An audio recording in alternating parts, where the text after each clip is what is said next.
Hello friends, welcome back to our channel Indu thoughts. This is me Indu. Welcome to daily vlogs. మనం ఎప్పుడు కానీ పిల్లల్ని morning టైంలో హడావిడిగా తొందరగా రెడీ చేసి స్కూల్కి పంపించాము అంటే వాళ్ళకు స్కూల్లో కూడా అంతే హడావిడిగా ఉంటుందండి. అందుకోసం మనమైతే మార్నింగ్ టైంలో చాలా ప్రశాంతంగా ఉండి వాళ్ళను కూడా ప్రశాంతంగా రెడీ చేసి స్కూల్కి ఇన్ టైంలో రెడీ చేసి పంపించాలి అంటే మనం బిఫోర్ డే అయితే కొన్ని ప్రిపరేషన్స్ అయితే చేసుకోవాల్సి ఉంటుంది. నేనైతే ఏ విధంగా ప్రిపేర్ చేసుకుంటాను అనేది మీతో షేర్ చేసుకుంటున్నాను. ఇక బిఫోర్ డే ఈవినింగ్ అండి, ఇక్కడ పిల్లలు వచ్చి స్నాక్స్ కంప్లీట్ చేసుకున్న తర్వాత బయట వెళ్ళి 1 అవర్ అలా ప్లే చేసుకుంటారు అని చెప్పాను కదా. ఈ విధంగా అయితే అక్కడ శాండ్ చూసారు కదా, శాండ్లో వెళ్ళి ఆడుకుంటారు. ఆల్మోస్ట్ 1 అవర్ 1.5 అవర్ ఆడుకొని వస్తారండి. ఆ తర్వాత ఇక స్నానం, వాళ్ళకి డిన్నర్, హోంవర్క్స్ అవి సరిపోతుంది. ఇక వాళ్ళు వచ్చేలోపు నేనైతే ఇక్కడ లంచ్ బాక్స్ మొత్తం నీట్గా క్లీన్ చేసుకుంటే సైడ్ పెట్టుకోవాలి. అంటే మనం పిల్లలు వచ్చిన వెంటనే మనం ఈ విధంగా లంచ్ బాక్సెస్ అన్ని నీట్గా క్లీన్ చేసుకోవటం వలన మనకు వాళ్ళు వచ్చిన అంటే తర్వాత వాళ్ళు ప్లే చేసుకుని ఇంట్లోకి వచ్చిన తర్వాత వాళ్ళ దగ్గర హోంవర్క్స్ అలాంటి వర్క్స్ సరిపోతుంది కదా. మనం నైట్ టైంలో అన్ని సామాన్లతో పాటు ఈ బాక్సెస్ కూడా క్లీన్ చేసుకున్నాము అంటే మనకు మార్నింగ్ టైంలో బాక్సులు కనపడవు. అలాంటప్పుడు హడావిడిగా ఉంటామండి. అందుకోసం అయితే నేను వస్తేనే అంటే పిల్లలు వచ్చిన వెంటనే బాక్సెస్ అన్ని నీట్గా క్లీన్ చేసి సైడ్ పెట్టేసుకుంటాను. పిల్లలైతే ఫీల్డ్ ట్రిప్ వెళ్ళారండి. మిల్క్ డైరీ అనేసి, అమ్మ మిల్క్ డైరీ అనేసి ఒక ఫ్యాక్టరీ అయితే ఓపెన్ చేశారు ఇక్కడ. అక్కడికి ఫీల్డ్ ట్రిప్ తీసుకెళ్లారంటే అక్కడ మిల్క్ ప్యాకెట్ ఇచ్చారు. ఆ ప్యాకెట్ ఇక్కడ తీసుకొచ్చి మాకు ఈ మిల్క్ అయితే ఇవ్వాలి అనేసి ఇంకా పట్టుబట్టి అక్కడ పెట్టారండి. ఓకే, ఇప్పుడు అంటే ఈ ఫ్రూట్స్ అదేవిధంగా జ్యూస్ తాగేసి వెళ్ళారు.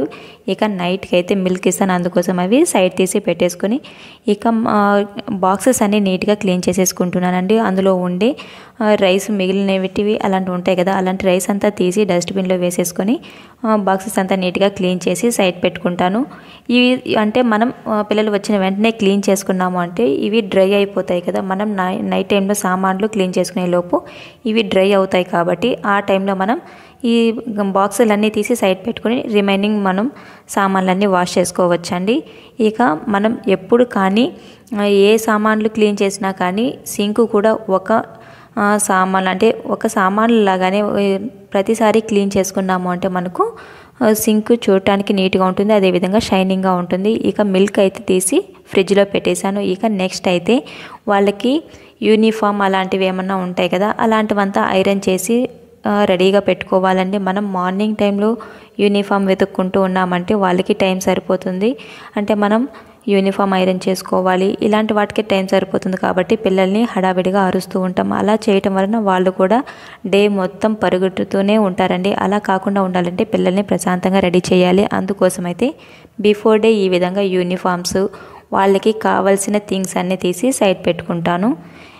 అంటే నార్మల్గా బట్టలు ఐరన్ చేసినవి ఉన్నట్టయితే అంటే యూనిఫామ్ అలాంటివి ఐరన్ చేసి ఉన్నట్టయితే అవన్నీ తీసి వాళ్ళకి కావాల్సిన క్లాత్స్ అన్నీ తీసి ఒక చోట పెట్టేసుకుంటానండి. లేదు అంటే ఒకవేళ ఐరన్ చేసినవి లేవు అనుకున్నప్పుడు ఈ విధంగా ఐరన్ చేసి సైడ్ పెట్టుకుంటాను. చిన్నపిల్లలు కాబట్టి అన్ని థింగ్స్ నేనే సర్దుకోవాలి. ఇక మార్నింగ్ టైంలో లంచ్ బాక్స్, బ్రేక్ఫాస్ట్ అవంతా ప్రిపేర్ చేస్తూ హడావిడిగా ఉంటాం కదా. అలా కాకుండా ఉండాలి అంటే బిఫోర్ డే ఇలాంటి ప్రిపరేషన్స్ అయితే చేసుకోవాలండి. ఇక్కడ చూస్తున్నారు కదా, సపరేట్గా పాపకి బాబుకి ఏమేమి కావాలో అన్ని థింగ్స్ అన్నీ ఎత్తి ఒక సైడ్ అయితే పెట్టేస్తాను. సాక్సులతో సహా అండి. మనం మార్నింగ్ టైంలో ఒక పక్క టైం అయిపోతూ ఉంటుంది, సాక్సులు ఎక్కడున్నాయి అనేసి వెతుక్కుంటూ ఉంటాం కదా. అలా కాకుండా ఉండాలి అంటే సాక్సులు కూడా ఈ విధంగా బట్టలతో పాటే ఒక చోటగా సర్దేసుకోవాలి. ఇక నెక్స్ట్ డే లంచ్కి ఏమి ప్రిపేర్ చేయాలి, అదే విధంగా బ్రేక్ఫాస్ట్ ఏం ప్రిపేర్ చేయాలి అనేటివి ముందే ప్లాన్ చేసుకోవాలి. బిఫోర్ డే ప్లాన్ చేసుకోవటం వలన మనం ఏమైనా ప్రిపరేషన్స్ చేసుకోవాలి అనుకున్నప్పుడు అలాంటివంతా ఈ నైట్ టైంలోనే ప్రిపేర్ చేసి పెట్టుకోవచ్చు కదా.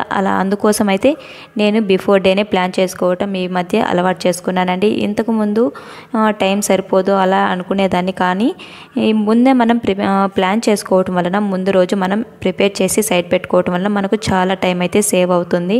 ఇక నేనైతే ఎగ్ ఫ్రైడ్ రైస్ కోసం ఈ విధంగా వెజిటబుల్స్ అన్ని సైడ్ తీసి పెట్టుకున్నాను. అలానే డ్రాగన్ ఫ్రూట్ స్నాక్ అంటే మార్నింగ్ స్నాక్స్కి ఏదో ఒక ఫ్రూట్ అయితే పంపిస్తూ ఉంటాను చెప్పాను కదా, అందుకోసం అయితే డ్రాగన్ ఫ్రూట్ కూడా తీసి సైడ్ పెట్టుకున్నాను. ఇక 4th టిప్ ఏంటంటే మనం పిల్లలకి ఏమన్నా ప్రాజెక్ట్ వర్క్స్ లేదు అంటే వాళ్ళకి హోమ్ వర్క్స్ అన్నీ కంప్లీట్ చేపిస్తూ ఉంటాం కదా. అదేవిధంగా మనం ప్రాజెక్ట్ వర్క్స్ కూడా అంటే ఏమన్నా ప్రాజెక్ట్ వర్క్స్ ఇచ్చారు అన్నప్పుడు ఓకే రేపు చేసుకుందాం, మొన్నాడు చేసుకుందాం అలా అనుకోకుండా ఏ రోజు ఇచ్చారో అదే రోజు కంప్లీట్ చేసి పెట్టుకున్నాము అంటే మనకు టెన్షన్ ఉండదు, పిల్లలకి వాళ్ళకు కూడా అంటే మనం చేయలేదు అనే వాళ్ళు ఫీల్ అవ్వకుండా ఉంటారండి. ఇక్కడ మా బాబు అయితే స్టోరీ చెప్పాలని స్టోరీ టెల్లర్ అనేసి ఈ వీక్లీ 1 యాక్టివిటీ అయితే చేపిస్తారు. ఈ వీక్ అయితే స్టోరీ చెప్పన్నారు. అందుకోసం అయితే ఈ విధంగా పాపెట్స్ రెడీ చేసుకుంటున్నాడు. కాకపోతే మేము ఫిష్ బిగ్గా పెట్టాము, అది చూడటానికి మరీ బిగ్ అయిపోయిందండి. అందుకోసం బిగ్ ఫిష్ తీసేసి స్మాల్ టైనీ ఫిష్ అయితే పెట్టాము. తను చెప్పిన స్టోరీ కూడా మీకు లాస్ట్లో అయితే వీడియో లాస్ట్లో అయితే పోస్ట్ చేశాను, వీడియో ఎండింగ్ వరకు చూడండి. ఇక నెక్స్ట్ అయితే వాళ్ళకి హోంవర్క్స్ అంతా కంప్లీట్ చేసేసాను. వాళ్ళు ఇక డిన్నర్ అన్నీ కంప్లీట్ అయిపోయి వాళ్ళు పడుకున్నారండి. ఇక నెక్స్ట్ అయితే నేను వాళ్ళ బుక్స్ అంటే బ్యాగ్స్ అంతా ఒకసారి చెక్ చేస్తాను. అంటే నాప్కిన్స్, అదేవిధంగా ఎక్స్ట్రా డ్రెస్ ఒకటి పెట్టుకోవాలి. వాళ్ళకి డైరీలో సైన్ చేసేసి వాళ్ళు బుక్స్ అన్నీ, పెన్సిల్స్ అన్నీ పెట్టుకున్నారా లేదా అని నైట్ టైంలో అయితే 1 టైం ఈ విధంగా చెక్ చేయటం నాకు బాగా అలవాటు. ఒకవేళ మనం చేయకపోయినా కానీ వాళ్ళు ఇంకాస్త గ్రో అప్ అవుతున్నారు అన్నప్పుడు వాళ్ళ దగ్గర కూడా నేర్పించడం అలవాటు చేయాలి. అంటే బాబుకైతే నేను చెప్తూ ఉంటానండి, బాబు చెక్ చేస్తాడు. కాకపోతే నేను బాబు చెక్ చేసి వాళ్ళు పడుకున్న తర్వాత నేను మళ్ళీ ఒకసారి అయితే చెక్ చేస్తాను. పాప కూడా చేసుకుంటుందండి, పాప కూడా అవి ఉన్నాయి ఇవి ఉన్నాయని చెప్తూ ఉంటుంది. కాకపోతే మనం కూడా రీచెక్ చేయాలి కదా, వాళ్ళకి ఏం తెలుస్తుందండి. ఒకసారి మనం రీచెక్ చేసి ఏమన్నా లేవు అన్నప్పుడు మనం సర్దేస్తే సరిపోతుంది. ఇక ఈవినింగ్ స్నాక్స్ కోసం అయితే ఈ విధంగా పల్లీలు నానబెట్టిస్తానండి. ఆల్మోస్ట్ పల్లీలు, చిక్కీలు, డేట్స్ అలాంటివి ఇవ్వడానికి ట్రై చేస్తాను. బిస్కెట్స్, చిప్స్ తగ్గించుకోవడం చాలా మంచిదండి. ఇక బాబు అయితే ప్రాక్టీస్ చేసుకుంటున్నాడు స్టోరీ ఎలా చెప్పాలి ఏమి అని. అప్పుడైతే నేనైతే ఒక వీడియో అయితే షూట్ చేసుకున్నాను. Hi everyone, my name is Ritvik. I am studying grade 2 at Era International School. Today I am telling a story. The story name is The Clever Fish.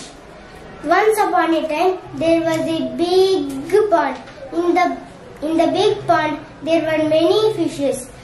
The fisherman come to catch fishes. One day he come to the pond and throw the net into the water. When he take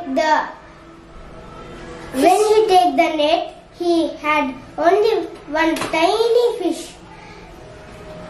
That fish spoke to him. "Oh fisherman, please let me go. I will bring all my friends for you. Please let me go." Tell the fish. The fisherman think, "I will have many fishes then." The fisherman throw the fish into the water. The next day the fisherman come and throw the net into the water. When he throw the net, there were no fishes. When the fishes were other side of the lake. The moral of the story is we should always be clever. Thank you. ఈ video మీకు నచ్చింది, use అయిందని అనుకుంటున్నాను. Video నచ్చినట్లయితే వీడియోని like చేసి, comment చేసి, మీ friends and family మెంబర్స్కి షేర్ చేసి, విందు థాట్స్ అనే ఛానల్ ఒకటి ఉందని స్ప్రెడ్ చేయండి. ఇంతవరకు మీరు మన ఛానల్ సబ్స్క్రైబ్ చేసుకోండి. Please subscribe to our channel. Thanks for watching.